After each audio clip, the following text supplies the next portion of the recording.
मुल्क में current account खसारा कम होकर 3 अरब 80 करोड़ तक आ गया है और इसमें बतदरीज कमी हो रही है, लेकिन इसको काबू में रखने के लिए मरकजी बैंक को सख्त मालियाती इकदाम करने पड़ रहे हैं। गुज़िश्ता रोज सेनेट कायमा कमेटी खजाना के इजलास में गवर्नर स्टेट बैंक ने बताया कि मुल्क का करंट अकाउंट खसारा 3 अरब 80 करोड़ डॉलर है और इसमें कमी हो रही है। मालियाती खसारे में इजाफे के बायस मॉनेटरी पॉलिसी को सख्त करना पड़ा और शेयर सूद में इजाफा किया ताकि महंगाई को कंट्रोल किया जा सके।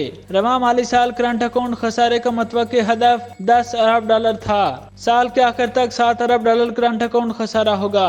मरकजी बैंक के मुताबिक मुल्क के मालियाती खसारे में इजाफे के बायस मॉनेटरी पॉलिसी को सख्त करना पड़ा और शेयर सूद में इजाफा किया गया ताकि महंगाई को कंट्रोल किया जा सके और बैरूनी अदायगियों के चैलेंजेस से निपटा जा सके। कायमा कमेटी का इजलास सेनेटर सलीम मांडवी वाला की जेर सदारत हुआ। गवर्नर स्टेट बैंक ने कहा कि स्टेट बैंक डॉलर रेट को बरकरार रखने और इसको कंट्रोल रखने का जिम्मेदार है। ब्लैक मार्केटिंग और डॉलर की स्मगलिंग को रोकने के लिए ठोस इकदाम किए गए हैं। इजलास में सेनेटर मोहसिन अजीज ने नुक्ता उठाया कि मुल्क से 40 से 50 लाख डॉलर हर साल स्मगल होते हैं। कमेटी ने हिदायत की कि अफगानिस्तान में हर साल डॉलर की स्मगलिंग की तफसीलात से आगाह किया जाए।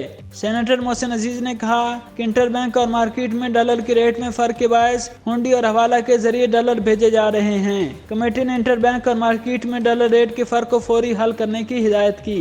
स्टेट बैंक हुकाम ने कमेटी को बताया कि बैरून मुल्क से तरसीलात ज़र में कमी आई है और 2 अरब डॉलर की तरसीलात आई हैं, जबकि बरामदात में 7.4% कमी आई है। कमेटी को बताया गया कि हुकूमत ने 2 अरब 40 करोड़ डॉलर का नेट बैरूनी कर्जा वापस किया। कमेटी को बताया गया कि ज्यादातर एलसी खोली जा रही हैं। अगर फार्मा इंडस्ट्री को दरामदात में मुश्किल है तो स्टेट बैंक से राब्ता किया जाए।